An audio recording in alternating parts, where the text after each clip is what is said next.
Hi there.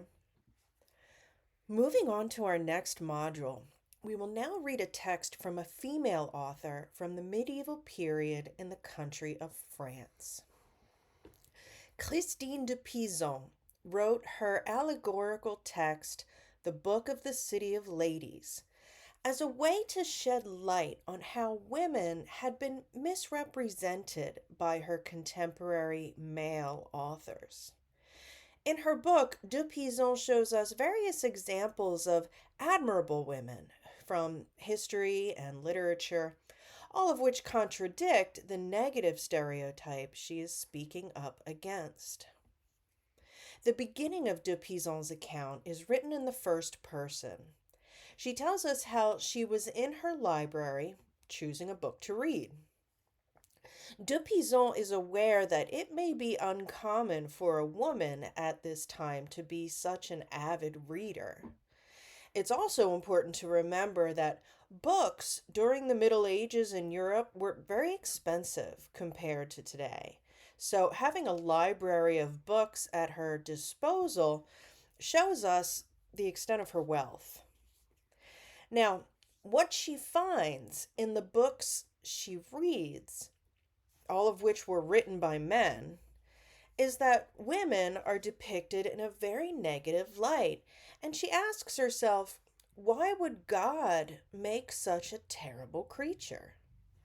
When she feels completely discouraged by this thought, she then has a vision of three ladies. Once de Pizan begins describing her vision, we see that writing in the Middle Ages in Europe does not always have to be very realistic. We also see how important religion was to a medieval writer. De Pizan refers to God many times. The Catholic Church was a very powerful institution at this time in Europe.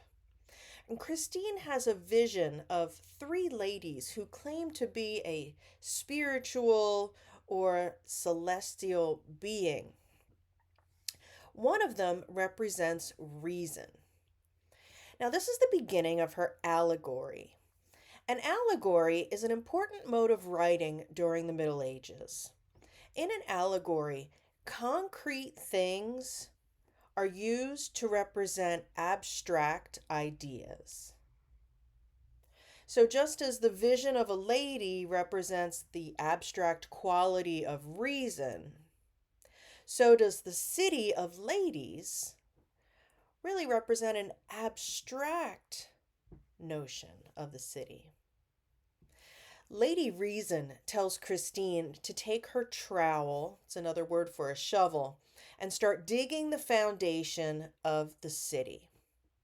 However, this city of ladies is not a physical city, but an abstract community of great women from history and from literature. So, in a sense, every story de Pizan tells of a great woman is like another stone in this city. It's important to note that what de Pizan is referring to when she says city. The original French title is La Cité des Dames, the city of ladies. And the medieval cité is not the same as what we would call a city today. First, the medieval cité is much smaller than a modern city.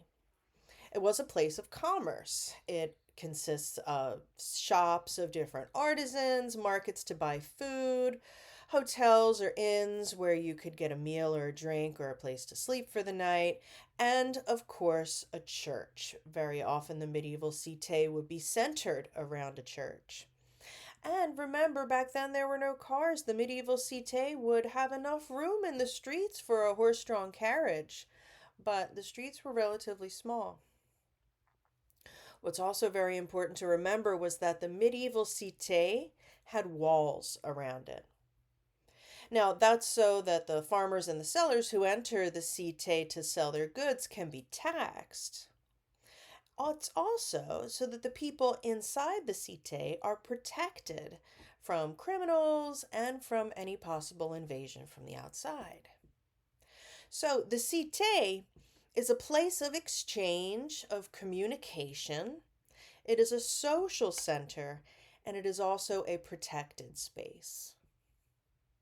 So, by building the Cité des Dames, or the City of Ladies, de Pisan is creating an abstract space where women are protected from attack. And the stones that make up this city are the stories of great women that make up the majority of her book. So, the City of Ladies, La Cité des Dames, that Christine de Pizan is building is actually the book itself. So, I will see you on the discussion board.